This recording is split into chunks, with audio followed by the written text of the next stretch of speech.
Hi hello welcome to our channel. ఈరోజు question ఏంటంటే క్రింది వాటిలో ఏవి భారతదేశంలోని జాతీయ జలమార్గాలు. ఇది గతంలో అడిగిన గ్రూప్ 1 ఎగ్జామ్ సంబంధించిన ఫస్ట్ గ్రూప్ 1 రాసిన క్వశ్చన్ అన్నమాట. ఇందులో ఆప్షన్ చూద్దాం. మొత్తం ఏబిసిడి అని 4 ఆప్షన్స్ ఇచ్చిండు. ఇందులో ఏదంటే సరైనదని కనుక్కోమంటుండు. ఈ మార్గాలలో జల మార్గాలలో ఫస్ట్ ఆన్సర్ ఏంటంటే గంగా నదిపై గల హల్దియా నుంచి అలహాబాద్ మార్గం ఉందని చెప్తారు. ఈ గంగా నది పైన హల్దియా నుంచి అలహాబాద్ వరకు మార్గం ఉందా లేదా, ఇది బుక్లో చూద్దాం. ఇది రమణారావు సార్ బుక్లో మనం ఉందా లేదో చూద్దాం ఒకసారి.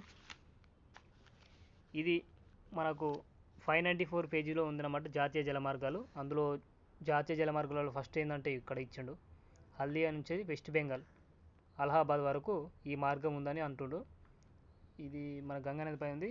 ఈ ఆన్సర్ కరెక్ట్. ఫస్ట్ ఆప్షన్ ఏంటంటే ఏ ఆప్షన్ కరెక్ట్ ఆప్షన్ అంటాం. నెక్స్ట్ తూర్పు తీరంలోని, ఇప్పుడు తూర్పు తీరం ఉంది కదా, తూర్పు పడమర దక్షిణ ఇట్లా తీరాలు ఉంటాయి కదా, దానికి సంబంధించి చూద్దాం.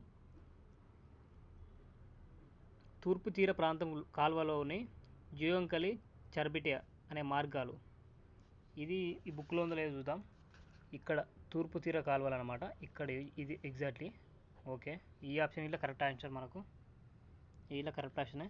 నెక్స్ట్ బ్రహ్మపుత్ర నదిపై గల ధూబ్రీ నుంచి సదియా వరకు ఉందా లేదా, అది కూడా మనకు జాతీయ జలమార్గాలలో ఉంటుంది. మనకు జాతీయ జలమార్గం 1, 2, 3 ఇట్లున్నాయి. ఈ 3 నేర్చుకుంటే సరిపోతుంది మనకు. ఇందులో జాతీయ జలమార్గం 2 ఉంది కదా, ఇగో సాదియా అస్సాం నుంచి ధూబ్రీ బంగ్లాదేశ్ సరిహద్దు వరకు గల ఇది బ్రహ్మపుత్ర నది పని ఉంది. అయితే ఇది ఇట్లా కరెక్ట్ ఆప్షనే. నెక్స్ట్ పశ్చిమ తీర కాలువ ప్రాంతంలోని కొత్తపురం నుండి కొల్హం వరకు ఇది ఉందా లేదా చూద్దాం మనం. కొత్తపురం కొల్హం ఇది పశ్చిమ తీరం. ఇక్కడ ఇందులో తీరాలలో ఉందా పశ్చిమ తీరం, ఇక్కడ పశ్చిమ తీరం ఉంది.